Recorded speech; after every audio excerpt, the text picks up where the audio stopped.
O lugar que é bom pra mim é onde eu quiser estar. A estrela ainda brilha, ela é quem vai me guiar. Ser guerreira é minha sina, batalhando pra vencer. Tenho voz pra ser ouvida, tenho sonhos pra viver. Não vão mais conseguir me anular, me calar. Ninguém vai me impedir de cantar e lutar. Seja em casa, no campo, na rua ou na praça. Chega de mordaça, agora eu vou falar. Porque eu sou mulher pra fazer acontecer. Eu sou uma delas, são elas por elas, ocupando os espaços de poder. A presença das mulheres na educação e o novo ensino médio são os temas debatidos na aula de hoje pela senadora do PT pelo estado de Pernambuco, Tereza Leitão.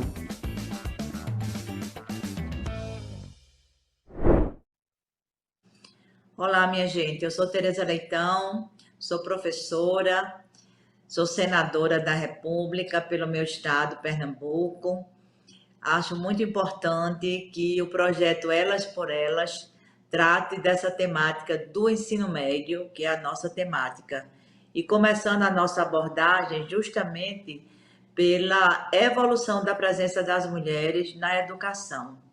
Hoje nós somos maioria do magistério público, com 82 a 83% de mulheres profissionais da educação, tanto no magistério propriamente dito, que é do professor e da professora, como em outras profissões, em outras áreas de atuação na educação. A nossa presença na educação, ela foi retardada, sim, primeiro pelo próprio direito à educação. Eram os homens os primeiros a serem alfabetizados,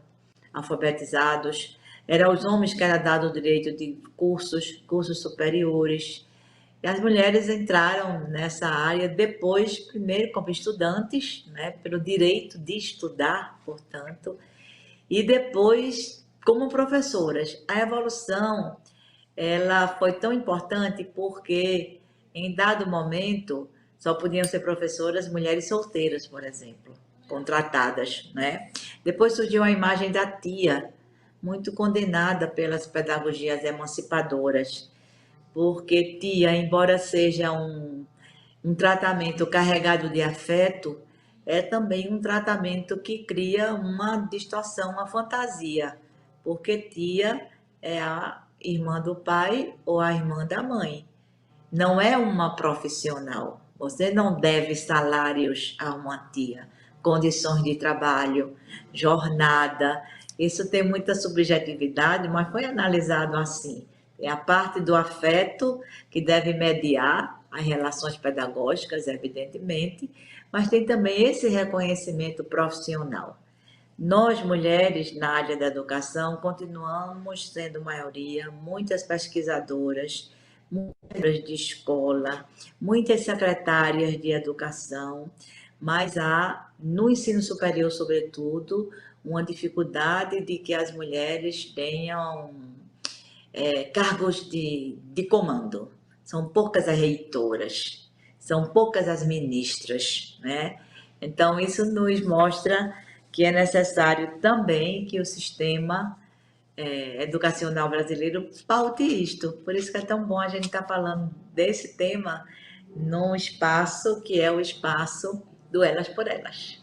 O ensino médio é a etapa final da educação básica. É onde se situa a faixa etária da juventude, final da adolescência, início da juventude. Isso tudo já nos comunica uma importância grande que a gente precisa dar a esse ensino médio e que a lei incorporou.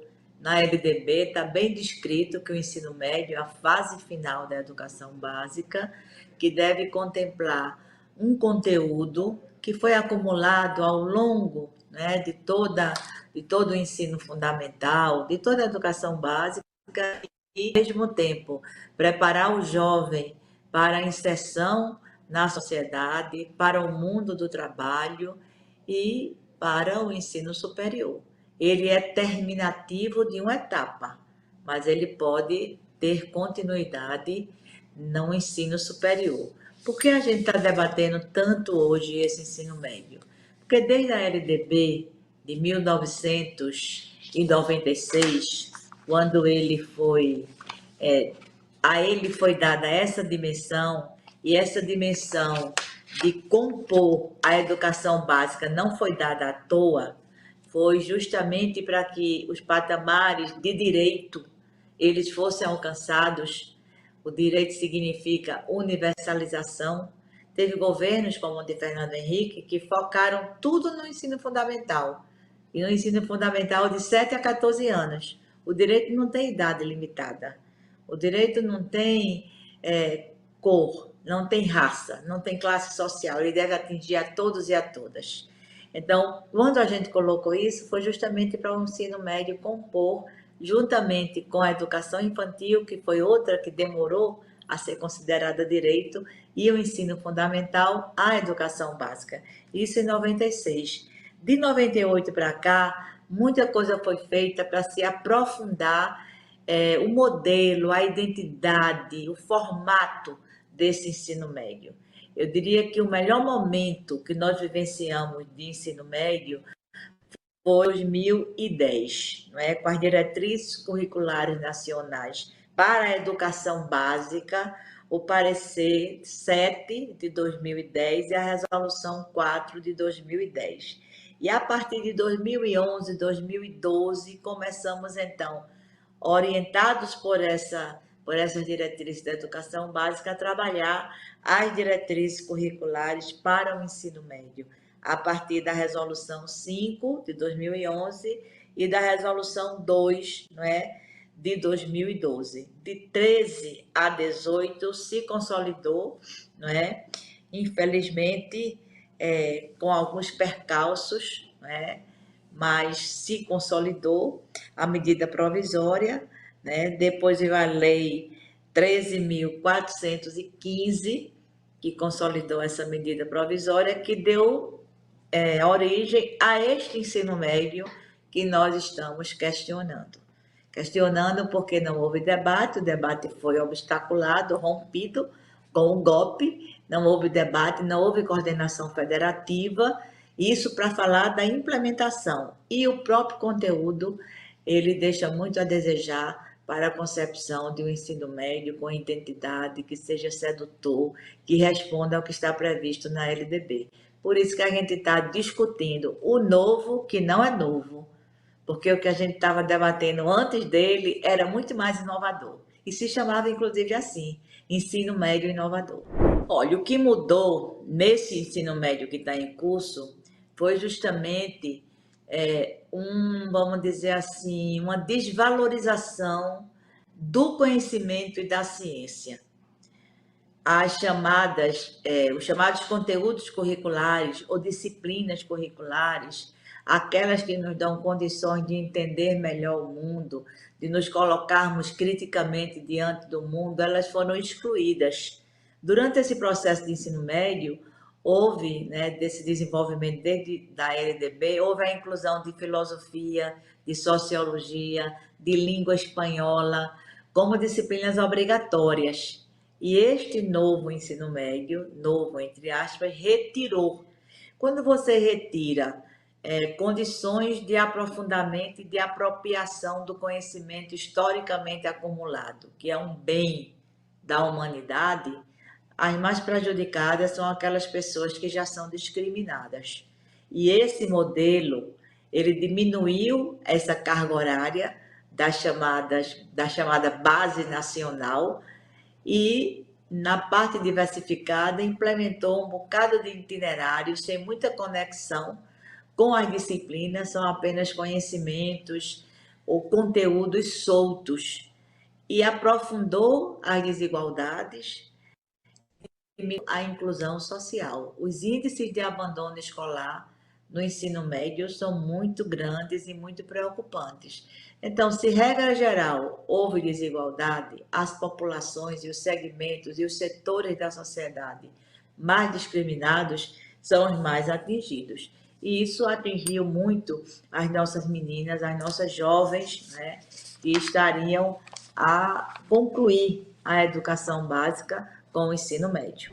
Eu fico muito feliz de estar representando aqui no Senado esse debate do ensino médio, a partir de uma subcomissão que nós criamos exclusivamente para avaliar esse modelo e propor, né, uma alternativa. Por quê? Porque o PT sempre teve uma atenção muito especial para as políticas de educação. Tudo que a gente estava construindo em médio se estende para todas as outras políticas. Quando nós assumimos, em 2002, no primeiro governo Lula, o lema daquela eleição foi uma escola do tamanho do Brasil. Então, tem leis estruturantes que foram criadas já naquele governo, né? E prosperaram a seguir, né? A lei, o romper com a fragmentação que a gente herdou de Fernando Henrique, de que toda a priorização da política educacional devia se dar apenas para as crianças do ensino fundamental de 7 aos 14 anos. Isso foi rompido, porque a educação básica é um todo, e nós começamos a olhar também as outras etapas da educação básica, como a educação infantil, com creches e pré-escolas, e o ensino médio. Então, a educação básica passou a ser considerada como um só conjunto, com suas especificidades, mas um nível, efetivamente, da educação.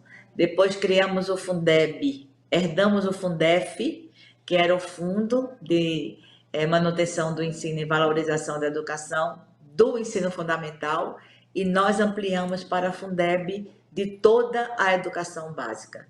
Criamos o piso salarial profissional nacional no indicador muito certeiro de valorização profissional do magistério. E, além disso, criamos um programa chamado Profuncionários para a qualificação e profissionalização dos outros segmentos da educação, que são imprescindíveis também para a educação de qualidade se efetivar. O porteiro, a merendeira, a secretária, todos foram categorizados como profissionais e todos tiveram essa formação através do programa Profuncionários. Realizamos várias conferências. A democratização da gestão nos nossos governos, ela se deu a partir disso, da escuta, da organização do povo, em conferências municipais, conferências estaduais e grandes conferências, né, nacionais de educação, tanto no governo Lula, quanto nos governos Dilma, né? Instituímos também uma capacitação justamente para os conselhos, o pró-conselhos, os conselhos estaduais de educação, os conselhos do Fundeb, de acompanhamento do Fundeb, os conselhos escolares, até os conselhos tutelares tiveram link com essa nossa questão da capacitação. Instituímos também, por dentro do Ministério da Educação, uma política articulada com a saúde, que a gente chamava de projeto de prevenção nas escolas, saúde e prevenção nas escolas, que foi um projeto que mobilizou o mundo inteiro. E a nossa concepção de educação democrática, emancipadora, né, trouxe também intersetorialidade para a educação. A Lei 10.369, que nos obriga, de forma muito correta, estratégica, a implantar nas escolas o estudo da África, o estudo que nos ajudaram, né, a hoje ser essa sociedade que somos, de todo o povo negro, e é uma lei que ainda está bastante debilitada no seu alcance. é uma lei importantíssima para vencer, inclusive, preconceitos, mas é uma lei para ser sempre monitorada, né? Instituímos programas também de combate ao preconceito, de combate à homofobia, programas que trouxeram para dentro da escola a realidade, né, da sociedade, e trabalhamos isso com foco pedagógico. Eu acho que isso foi muito importante nos nossos governos, porque foi uma concepção de educação que respeita, né, respeita a liberdade de cátedra, mas inclui também o professor, a professora, os trabalhadores em educação como sujeitos dessa organização. E traz também para o centro do debate o sujeito principal da educação, que é o estudante, seja criança, seja jovem. Fizemos um bom debate também com as escolas indígenas e quilombolas. A educação de jovens e adultos, a educação do campo, ganhou patamares também de uma autonomia e de um vínculo com a realidade, que foi muito caro, não é, ao nosso governo. E ao final do governo Dilma, do primeiro governo Dilma, nós conseguimos aprovar o Plano Nacional de Educação. Nós havíamos feito isso antes, né, por iniciativa da sociedade civil, mas o plano não caminhou. Com o governo do PT, o plano caminhou como uma política de Estado, com a legitimidade social muito grande, porque veio do debate, né, com todos os setores da educação, foi sancionado, né, pela presidenta Dilma, sem nenhum veto, e começamos já a alcançar as suas metas estratégicas quando houve o golpe, né? Então, o plano está fazendo 10 anos de existência, ele vai ter que ser revisto agora, né? E o atual ministro da Educação, o ministro Camilo Santana, já iniciou esse debate. Então, hoje, a nossa pauta é uma pauta de reconstrução, é uma pauta de resgate, mas também uma pauta de avanço. Nós queremos uma educação inclusiva, uma educação que considere as diversidades como riqueza,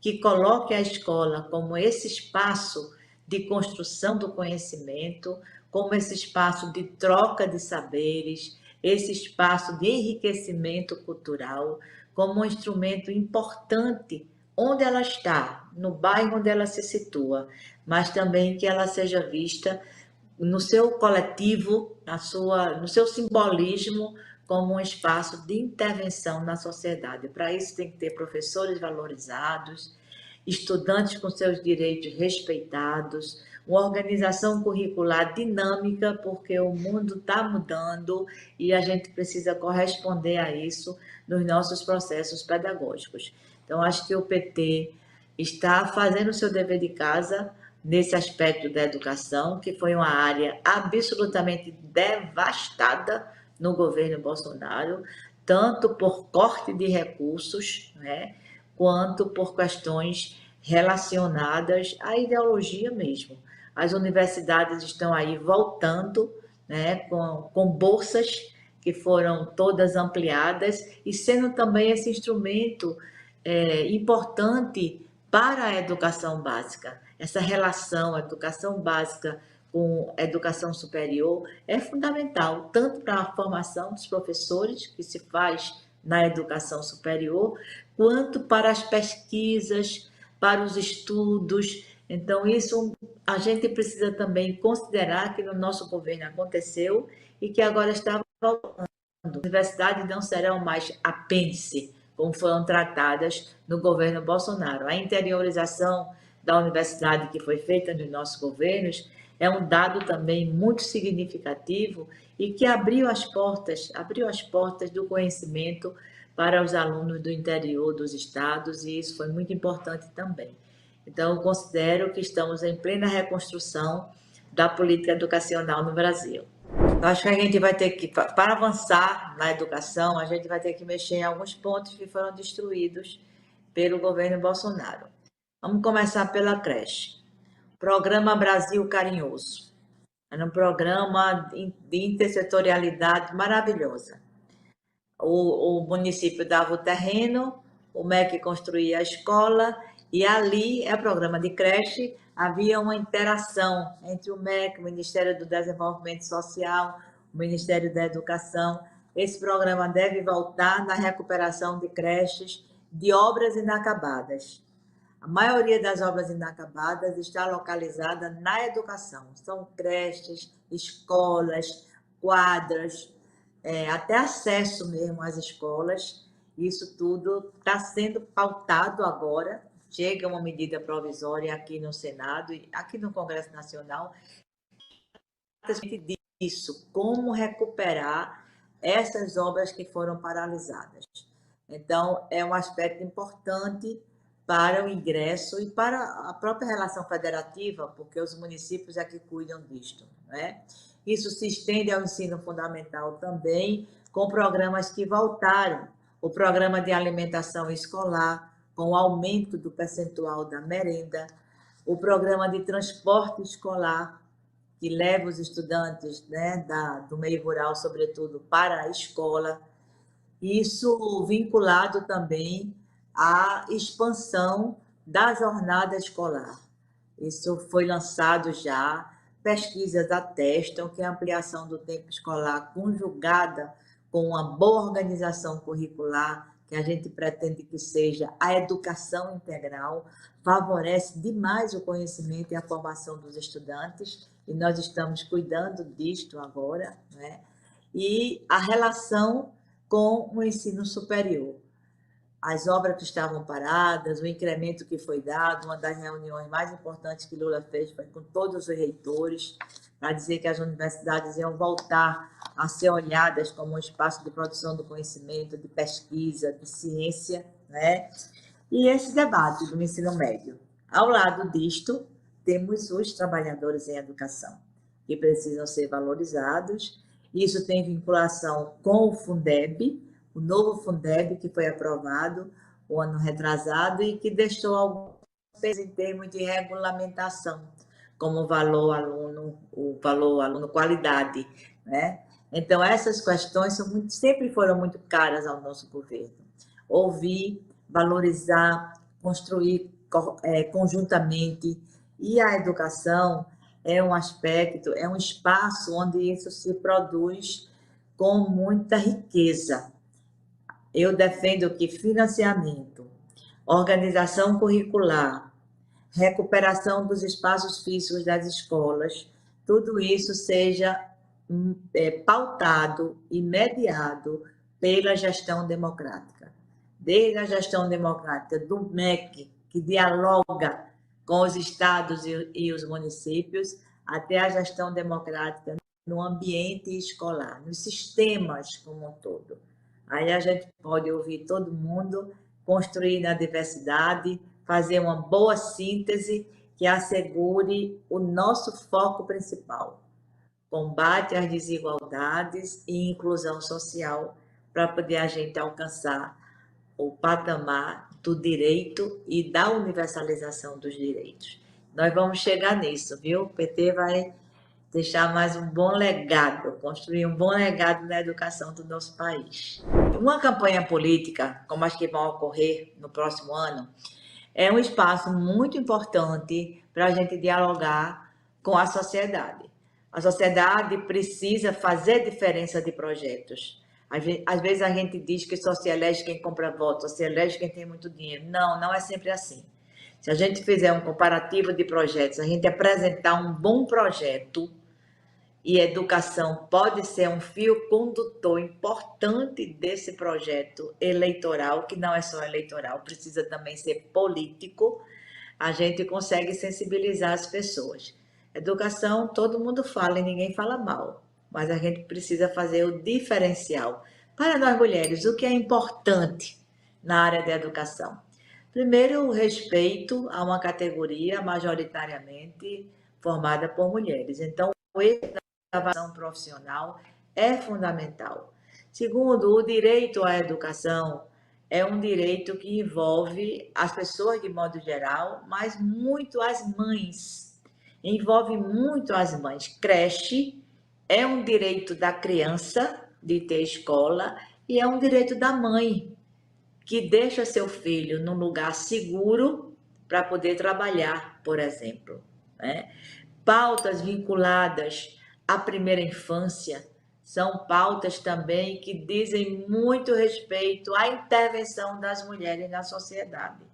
Não que a gente fique somente naquele aspecto da maternagem, isso é importante, mas a gente precisa dizer às mulheres que elas podem ser mães, que para elas serem mães, elas precisam de políticas públicas de sustentação, mas que o ingresso no magistério, o ingresso no campo educacional também precisa ser considerado no âmbito do direito. E alertar sempre que a proposta que o presidente Lula mandou para o Congresso Nacional de igualdade salarial entre homens e mulheres precisa ser replicada nos municípios, que é o caso da eleição do próximo ano. Precisa ser replicada nos municípios para as mesmas funções a serem exercidas pelas mulheres. A pauta educacional também precisa pontuar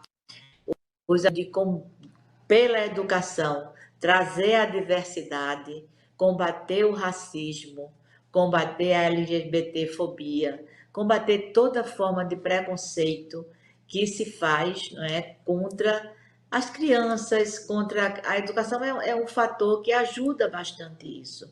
E, finalmente, incluir na pauta uma coisa que as gestões municipais precisam começar a fazer, que é a transição digital, e não apenas dar de presente para os estudantes tablets ou chips, não é? Mas fazer da transição digital um instrumento importante, não é, de acesso à educação, fazer de combate às desigualdades. A pandemia nos provou isso.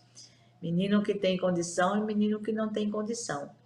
Então, é uma pauta que deve ser contextualizada na eleição municipal, que é a eleição do próximo ano, e dizer às minhas companheiras que querem ser prefeitas, vice-prefeitas e vereadoras, né, que não desgrudem dessa pauta, não sejam monotemáticas, mas tentem relacionar a educação como uma política estruturante.